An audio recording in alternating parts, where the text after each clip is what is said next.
Big actress ছিলাম nothing. আরশ ভাইয়ের সাথে কাজের অভিজ্ঞতা আমার খুবই ভালো। আমি যেখানে স্বাচ্ছন্দ্য বোধ করবো আমি সেই কাজটাই করবো। আমি আসলে এই সময়টা খুবই এনজয় করছি। আমি কাজ করছি খুবই অল্প সময়, খুব অল্প সময়ে এই জায়গাটাকে আমি খুব আপন করে নিয়েছি।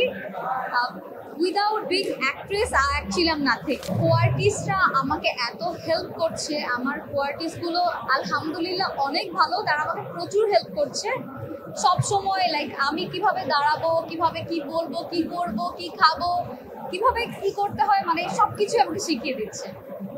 আরশ ভাইয়ের সাথে কাজের অভিজ্ঞতা আমার খুবই ভালো। আরশ ভাইয়া আসলে আমাকে খুব বকে বকে কাজ করায়, লিটারেলি তুই না এটা করবি না, ওইটা করবি না, এটা কর, ওইটা কর, তোর এটা হচ্ছে না, এটা হচ্ছে, মানে প্রশংসা করে বাইরে বাইরে। বাট আমার সামনে সবসময় খুব স্ট্রিক্ট থাকে এবং আমার সবসময় বলে যে এটা হচ্ছে না, মানে আমি যাতে আরো সুন্দর করে কাজটা করি সেই জন্য। অ্যাকচুয়ালি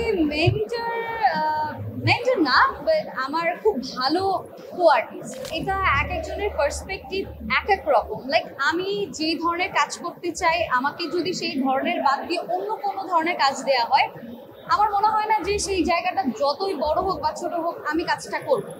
আমি যেখানে স্বাচ্ছন্দ্য বোধ করবো আমি সেই কাজটাই করব, এবং আমি আশা করি যারা যেখানে স্বাচ্ছন্দ্য বোধ করবে সেখানেই কাজ করবে। এটা নিয়ে খারাপ কিছু বলার কিছু নেই আসলে। আমার নিউজ খুবই কম দেখা হয়। আমি যদিও মিডিয়ার একজন মানুষ, তারপর আমার নিউজ খুব কম দেখা হয়। রিসেন্টলি তো নিউজ একদমই দেখা হয়নি, আমার এই সম্বন্ধে আসলে আইডিয়াই নেই।